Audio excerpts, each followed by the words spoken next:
There's tons of new technology out there, scanners and drones, and that's creating a ton of data. And there's big need on computers that can utilize this data, that can process the data, visualize the data. The severity of the data sizes that are being dealt with now require a professional workstation. Breaking it down into thousands of small little bits on our core. We have thousands of cores on the GPU. It really takes the data you're capturing and gives you more value. We got to capture to make it usable and actionable on the back end. Let the machine take some of that on. Absolutely. And just think of the time savings that comes into that. Coming up is artificial intelligence.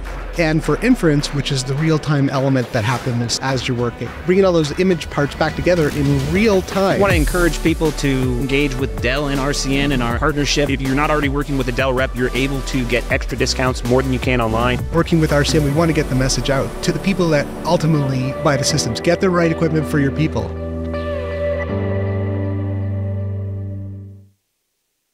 Alrighty, welcome to another conversation here at Reality Capture Network. Excited to have both Nvidia and Dell representation here with us. So would love to start with introductions. We'll start with you, Ken. Yeah, Ken Flannigan. I'm Director of AECO Alliances and Solutions, part of our Performance PC group, so Dell Precision Workstations and Rugged Systems. Awesome. It's great to have you with us. And hey, Matt, it's Sean Young, and I'm Director of AECO, Geospatial and AI Solutions Industry Strategy. Well, it's great to have both of you with us. And maybe as we're getting started, we can even talk about why we're sitting together. So we obviously are having a partnership with you guys to focus on processing, focus on computers, focus on hardware, because we're here at a geospatial conference where there's tons of new technology out there, scanners and drones, and that's creating a ton of data. And there's obviously a big need on computers that can utilize this data, that can process the data, that can visualize the data. So Ken, would you like to talk a little bit about that? Yeah, absolutely. So precision workstations, really critical in the reality capture space. I think you know this, I think practitioners know this.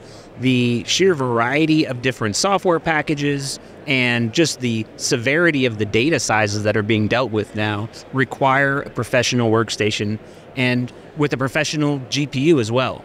So it is about the whole system coming together. And we really like to kind of bring in our partners on the CPU side and the GPU side to tell that kind of combined story. We have RCN. We're lucky to have RCN as part of our Dell Expert Network. So you can actually go to a site that can order a machine and get extra discounts for being part of Reality Capture Network's kind of viewership.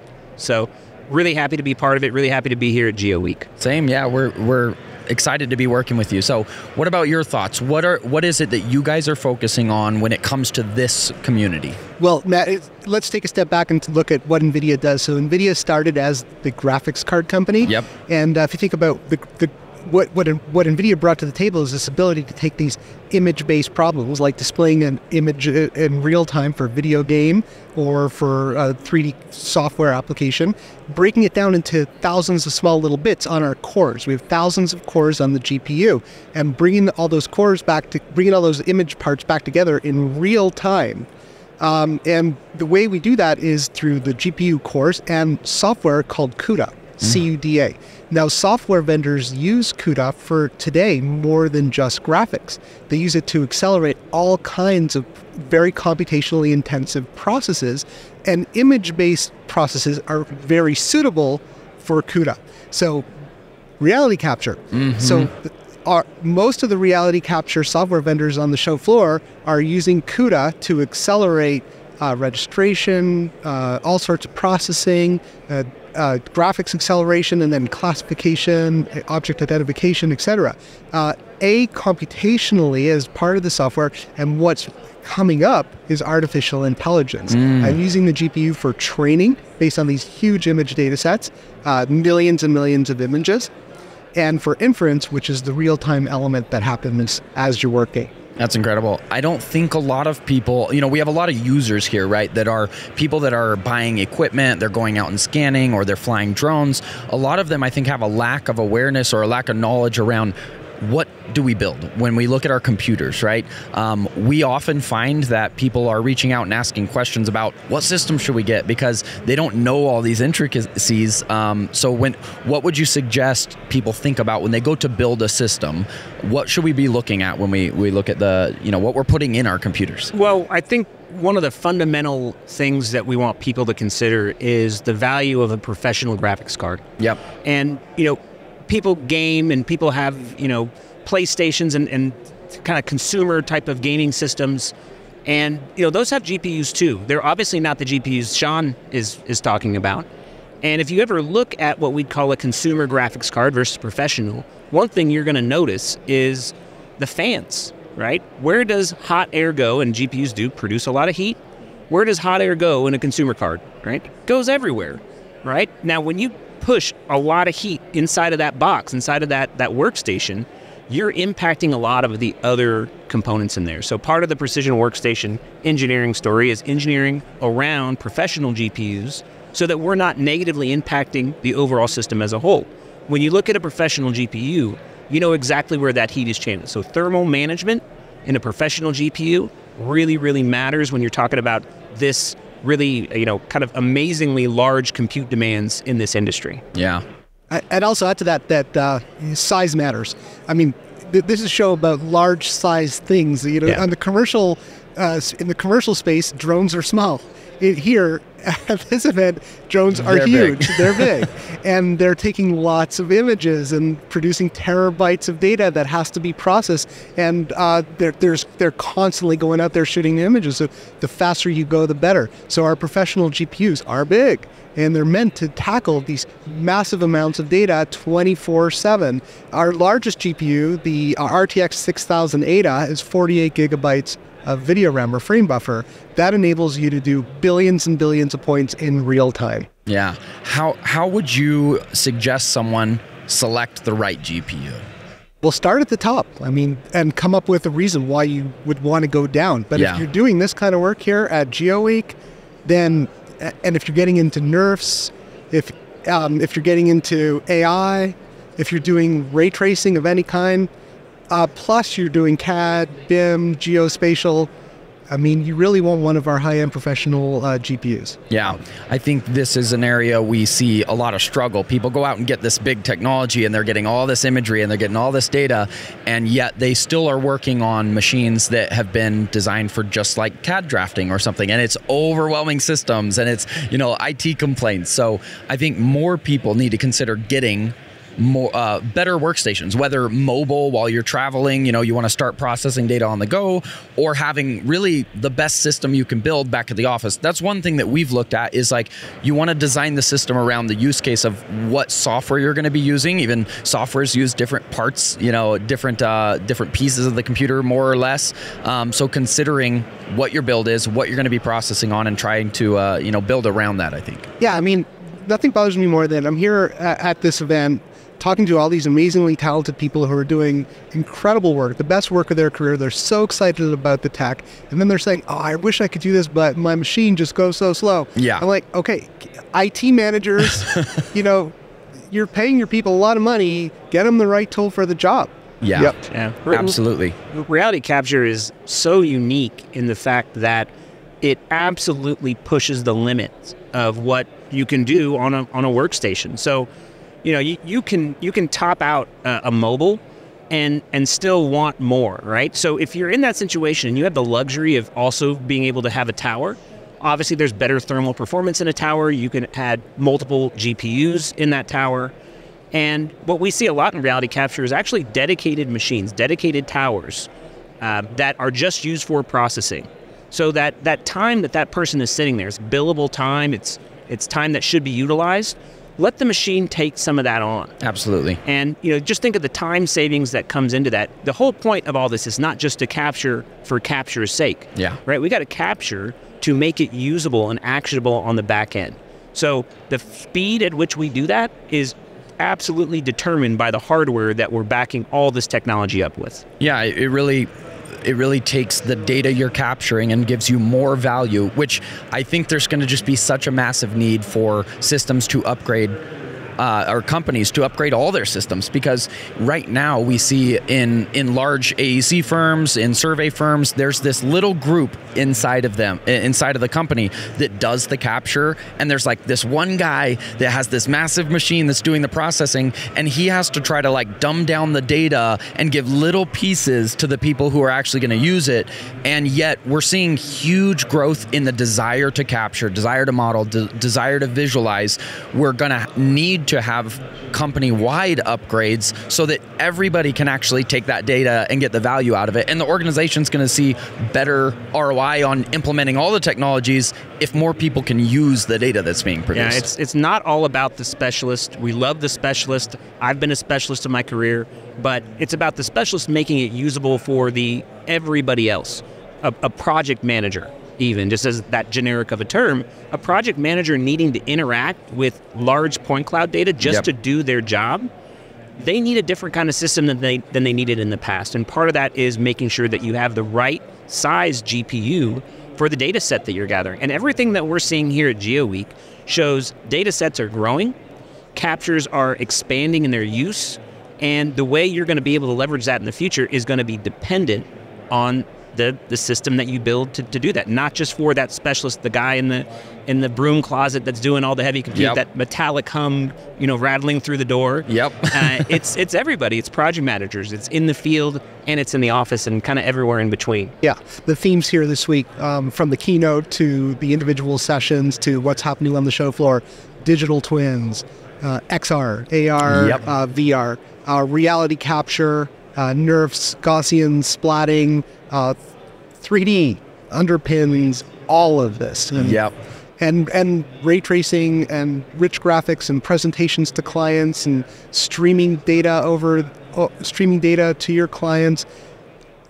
All of this is powered by GPU. And you don't have to break the bank. You just have to make a smart choice on a balanced workstation configuration. And that's where our partners, Dell, really come in and shine, because they're able to recommend, working with your Dell team, they're able to recommend the right tools for the job. Yeah. And it's, I'll go back to this metaphor of a decoder ring when you look at a system spec. Even between generations of GPUs from Nvidia, there's a lot of detail in there that if you're kind of not trained to view and understand what you're looking at, well, is it an RTX 5000? Is it an RTX A6000? Is it an RTX 6000 Ada? I just described 3 generational leaps or 2 generational leaps that completely change what that number that people like to boil down, what that actually means. So today, an RTX 2000 Ada card, for instance, that is a much lower card in the stack that's VR ready, that's VR certified. So before, you may have had to have a A5000 for VR. And today you can actually balance that a little bit better with these generational leaps. So you got to pay attention to not just the big number, but some of that detail that's showing up in that spec also. By the way, that's news. We just announced that card today. So we're breaking it here on RCN. Fantastic. That's great. I'm glad this is recorded. That's awesome. Well, I think, to me, when I look at system upgrades, I hear a lot of issues in the industry of lack of resources, and people are trying to hire and improve their volume. But often it's like we can increase what we can do even if we just increase our systems. Like, we don't need 3 more people to maybe do the processing. We need a better computer to be able to process more.